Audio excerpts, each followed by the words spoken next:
स्वागत है जी सारे का। गल आप कैनेडा स्टडी वीज़ा की करन जा रहे हैं तो मेनली अज कुछ खास पॉइंट्स बारे तुहानू असी गाइड करना चाहांगे, क्योंकि जोड़े स्टूडेंट्स वर्क परमिट नू लैके कई बारी उन्होंने पूरी जानकारी नहीं होंगी कि कुछ अजिहे खास कोर्सिस नू लैके लिस्ट का ध्यान रखना बहुत जरूरी है, जिस विच अगे चल के तुहानू वर्क परमिट मिल सके। ये पॉइंट स्टूडेंट नू पता होएगा तो खुद भी अपने कोर्स बारे पूरी जानकारी रख सकेगा। नाल दी नाल आपां गल करांगे विदाउट GSE अपलाई करन नू लैके ते अज दे टाइम दे विच कोर्स की रेलीवेंसी, कोर्स रेलीवेंट होना क्यों बहुत ज़्यादा जरूरी हो चुका है। प्रोसैस जो प्रोसैस की गल करिए कैनेडा स्टडी वीज़ा नू लैके विदाउट GSE अपलाई करते हैं तो किन्ना को पॉजिटिव होने से रिजल्ट आ रहे हैं या कुछ नैगेटिव इसका इंपैक्ट पै रहा है, इस उपर भी हर गल हर पॉइंट तुहानू जरूर समझावांगे ताकि मौजूदा हुण की ट्रेंड की स्थिति बनी हुई है कैनेडा स्टडी वीज़ा नू लैके उसकी पूरी सही जानकारी तुहाडे मन दे विच होवे, कोई वहम भरम ना रह जाए तुहाडे मन विच।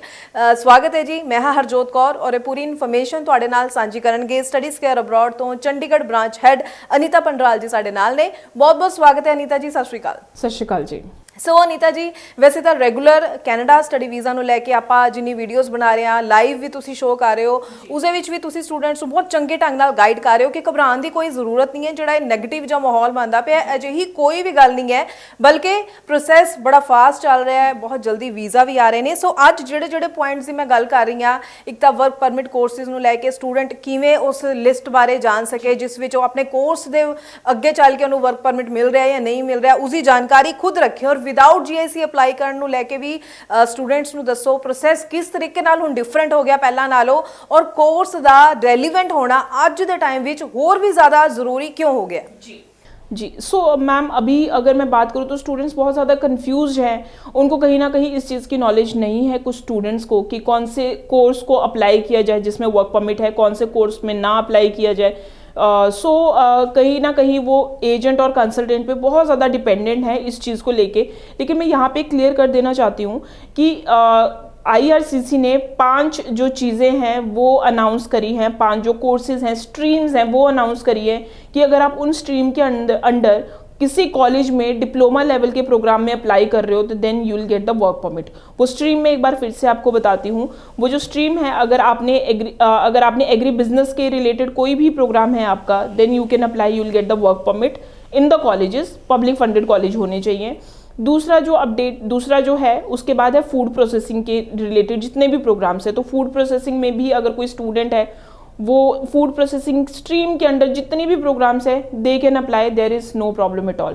थर्ड है हेल्थ साइंसेज, अगर आपका प्रोग्राम हेल्थ साइंसेज के अंडर आता है तो again you will get the work permit. And the fourth is STEM. STEM का मतलब होता है science, technology, mathematics and engineering, यानी कि अगर आपके प्रोग्राम की जो स्ट्रीम है साइंस, टेक्नोलॉजी, मैथमेटिक्स और इंजीनियर के अंदर जितने भी प्रोग्राम्स आते हैं again you will get the work permit. And the last is food transportation, तो अगर कोई भी आपका प्रोग्राम है which is related to the transportation या उसकी जो स्ट्रीम है वो ट्रांसपोर्टेशन के अंडर आती है तो again you will get the work permit. अब स्टूडेंट्स के लिए ये देख पाना बहुत ज़्यादा मुश्किल होता है कि वो कैसे पता चलाएं कि ये वाला जो हमारा प्रोग्राम है मैं IT में तो अप्लाई कर लूँ लेकिन ये क्या IT स्ट्रीम के अंदर आता है नहीं आता, तो उसके लिए भी मैं क्लैरिटी देना चाहती हूँ। बहुत सारे कॉलेजेस हैं जो कि अपनी लिस्ट बना रहे हैं अभी, जिन्होंने अपनी कुछ कॉलेजेस की लिस्ट कंप्लीट हो चुकी है कि ये आपके जो जितने भी मैंने आपको स्ट्रीम्स बताई, एग्री बिजनेस है, हेल्थ साइंसेज है, फूड प्रोसेसिंग है या फिर ट्रांसपोर्टेशन है या फिर स्टेम है, उन्होंने अपने इस 5 स्ट्रीम के अंडर उन्होंने अपनी जो कोर्स लिस्ट है वो रिलीज़ कर दी है। कुछ colleges are working on it, तो जो कॉलेजेस हैं जिन्होंने ऑलरेडी अपनी जो कोर्स लिस्ट है वो रिलीज़ कर दी है, मैं उनके नाम आपको बता देती हूँ, जैसे कि कैनेडोर कॉलेज है, सेंटिनल कॉलेज है, कॉनेस्टोगा कॉलेज है। उसके अलावा और भी काफ़ी सारे कॉलेजेस हैं जिन्होंने अपनी जो वर्क परमिट वाली जो लिस्ट है वो अपनी रिलीज़ कर दी और उन्होंने बिल्कुल मेंशन कर दिया कि इस पर्टिकुलर प्रोग्राम में ये पर्टिकुलर प्रोग्राम इस स्ट्रीम के अंदर आता है and student will get the work permit. अगर आप कॉलेज में अंडर ग्रेजुएट डिप्लोमा या पोस्ट ग्रेजुएट डिप्लोमा में अप्लाई कर रहे हैं तो मेक श्योर इन्हीं स्ट्रीम के अंदर अप्लाई करें।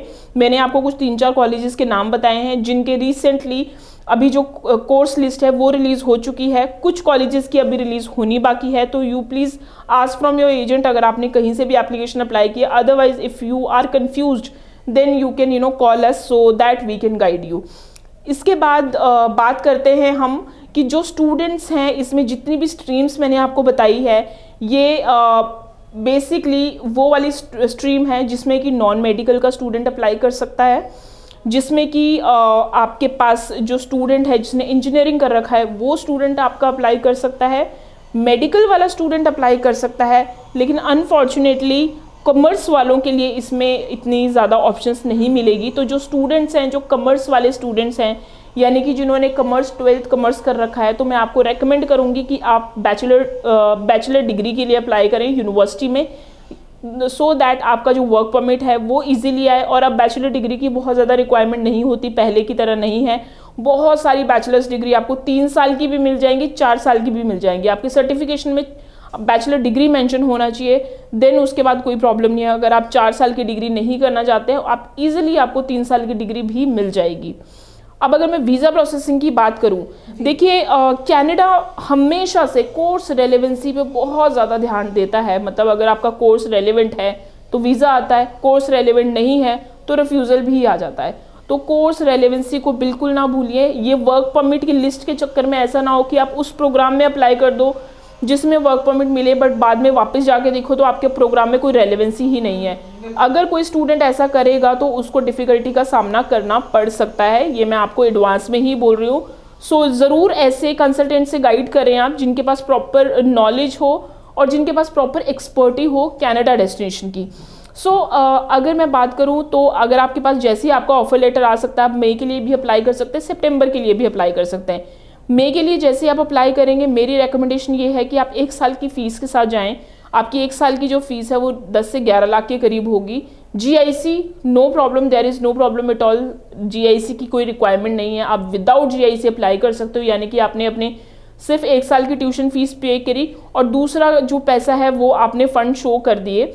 सो अभी ऐसा कोई इंडिकेशन नहीं है कि कितने पुराने फंड्स होने चाहिए। अगर एक दिन पुराने फंड्स भी हैं तो वो भी चलेंगे। और CA सर्टिफिकेट दिखा सकते हैं, ITR दिखा सकते हैं, जितने भी डॉक्यूमेंटेशन होते हैं वो ज़्यादा से ज़्यादा दिखाएं, सो दैट आपके जो वीज़ा चांसेस है वो बहुत अच्छे रहे। अब इस चीज़ में एक गलती बिल्कुल ना करें। बहुत सारे स्टूडेंट्स मैंने देखे वो इन्फ्लुएंस हो जाते हैं पैकेज सिस्टम के लिए। पैकेज सिस्टम के लिए स्टूडेंट तब इन्फ्लुएंस होते थे जब उनको लगता था कि कोई बात नहीं, हमारा कोई लॉस नहीं है, वीज़ा जितने भी पैसे हमने तो वीज़ा लगने के बाद ही देने। लेकिन जहाँ पे आप पैकेज में बोल देते हो अपने एजेंट को, तो वहाँ पे वो आपकी प्रेफरेंस नहीं देखता। वहाँ पे वो ऐसा कॉलेज चूज़ करता है जिसकी फ़ीस कम हो और उसको जो मार्जिन है, अगर आपका वीज़ा आए तो उसको जो मार्जिन है वो ज़्यादा से ज़्यादा हो। तो वो कहीं ना कहीं अब उसको एक बिजनेस तरीके से लेगा और उसको आपके करियर के तरीके से कंपैरेटिवली थोड़ा कम लेगा। तो वैसे ही अब तो कनाडा में जो फ़ीस है वैसे भी उन्होंने उतनी ही फिल करनी है आपकी फ़ीस, क्योंकि now there is no compulsion की GIC आपने पेमेंट करनी है नहीं करनी है। तो जस्ट आप 1 साल की फ़ीस पे करके करें। और अगर इन केस खुदा ना खास्ता रिफ्यूज़ल आ भी जाती है तो आपका जो पैसा है वो पूरा रिफंडेबल होता है। वो जस्ट $200 to $250 डिडक्ट करते हैं, तो there is no problem at all. और वीज़ास आ रहे हैं, अगर किसी स्टूडेंट ने अच्छे तरीके से रेलेवेंट कोर्स यूनिवर्सिटी में अप्लाई करा है तो मुझे कोई भी रिफ्यूज़ल देखने को नहीं मिल रही है कनाडा में। तो कनाडा की जो मार्केट है कंपैरेटिवली स्ट्रॉन्ग है, बट सिर्फ उन स्टूडेंट्स के लिए जिन्होंने तरीके से अपनी जो प्रोफाइल की असेसमेंट करवाई है, शॉर्ट लिस्टिंग कराई है और जिनकी जो वीज़ा फाइल है वो बहुत तरीके से लगी, उनके लिए पॉजिटिव है। जिन्होंने कोर्स रेलिवेंट नहीं लिया, कोई भी कॉलेज अप्लाई कर लिया, उनके लिए फिर भी डाइसी है। तो सोच समझ के अप्लाई करें, there is no problem at all. Canada की मार्केट बिल्कुल पॉजिटिव है अभी उन सारे जेन्युइन स्टूडेंट्स के लिए। जी बिल्कुल सही गल है। सो कैनेडा स्टडी वीज़ा ਨੂੰ ਲੈ ਕੇ ਘਬਰਾਉਣ ਦੀ ਜ਼ਰੂਰਤ ਨਹੀਂ ਹੈ, ਪਰ ਸਟੂਡੈਂਟਸ ਨੂੰ ਸਿਰਫ ਧਿਆਨ ਰੱਖਣ ਦੀ ਜ਼ਰੂਰਤ ਹੈ ਕਿ ਇੱਕ ਐਕਸਪੀਰੀਐਂਸਡ ਕੰਸਲਟੈਂਟ ਦੀ ਸਲਾਹ ਦੇ ਨਾਲ ਹੀ ਆਪਣਾ ਕੋਰਸ ਸਿਲੈਕਟ ਕਰਨਾ ਹੈ, ਕਿਉਂਕਿ ਰੈਲੇਵੈਂਟ ਕੋਰਸ ਨਹੀਂ ਹੋਏਗਾ ਤਾਂ ਤੁਹਾਨੂੰ ਰਿਫਿਊਜ਼ਲ ਦਾ ਸਾਹਮਣਾ ਕਰਨਾ ਪੈ ਸਕਦਾ ਹੈ। ਸੋ ਇਸ ਲਈ ਇਹਨਾਂ ਗੱਲਾਂ ਵੱਲ ਧਿਆਨ ਤੁਸੀਂ ਜ਼ਰੂਰ ਰੱਖਣਾ ਹੈ। ਅਗਰ ਤੁਸੀਂ ਪੋਜ਼ਿਟਿਵ ਰਿਜ਼ਲਟ ਚਾਹੁੰਦੇ ਹੋ, ਮਈ ਇਨਟੇਕ ਲਈ ਅਪਲਾਈ ਕਰ ਸਕਦੇ ਹੋ, ਸਪਟੈਂਬਰ ਇਨਟੇਕ ਲਈ ਅਪਲਾਈ ਕਰ ਸਕਦੇ ਹੋ। ਕੋਈ ਸਵਾਲ ਹੈ ਮਨ ਦੇ ਵਿੱਚ ਤਾਂ ਨੰਬਰ ਲਗਾਤਾਰ ਡਿਸਪਲੇ ਹੈ, ਇਸ ਉੱਪਰ ਕਾਲ ਕਰੋ, ਪੂਰੀ ਇਨਫੋਰਮੇਸ਼ਨ ਲਓ, ਜਾਂ ਫਿਰ ਸਟੱਡੀਜ਼ ਕੇਅਰ ਅਬਰੋਡ ਦੇ ਚੰਡੀਗੜ੍ਹ ਆਫਿਸ ਵੀ ਵਿਜ਼ਿਟ ਕਰ ਸਕਦੇ ਹੋ। ਜੇਕਰ ਤੁਸੀਂ ਅਨੀਤਾ ਜੀ ਨੂੰ ਮਿਲਣਾ ਚਾਹੁੰਦੇ ਹੋ ਤਾਂ ਨਾਲ ਆਪਣੇ ਡਾਕੂਮੈਂਟਸ ਜ਼ਰੂਰ ਲੈ ਕੇ ਆਣਾ ਤਾਂ ਕਿ ਅਸੈਸਮੈਂਟ ਕੀਤੀ ਜਾ ਸਕੇ, ਰੈਲੀਵੈਂਟ ਕੋਰਸ ਤੁਹਾਨੂੰ ਗਾਈਡ ਕੀਤੇ ਜਾ ਸਕਣ। ਬਹੁਤ ਬਹੁਤ ਥੈਂਕਸ ਅਨੀਤਾ ਜੀ, ਇਹ ਪੂਰੀ ਇਨਫੋਰਮੇਸ਼ਨ ਤੁਸੀਂ ਸਟੂਡੈਂਟਸ ਦੇ ਨਾਲ ਸ਼ੇਅਰ ਕੀਤੀ ਹੈ। ਅੱਗੋਂ ਵੀ ਅਸੀਂ ਸਟੂਡੈਂਟਸ ਦੇ ਲਈ ਇਸੇ ਤਰ੍ਹਾਂ ਨਾਲ ਹੋਰ ਇਨਫੋਰਮੇਟਿਵ ਵੀਡੀਓਜ਼ ਲੈ ਕੇ ਆਉਂਦੇ ਰਵਾਂਗੇ। ਫਿਲਹਾਲ ਹੀ ਦਿਓ ਜੀ ਇਜਾਜ਼ਤ। Thank you so much. Thank you so much.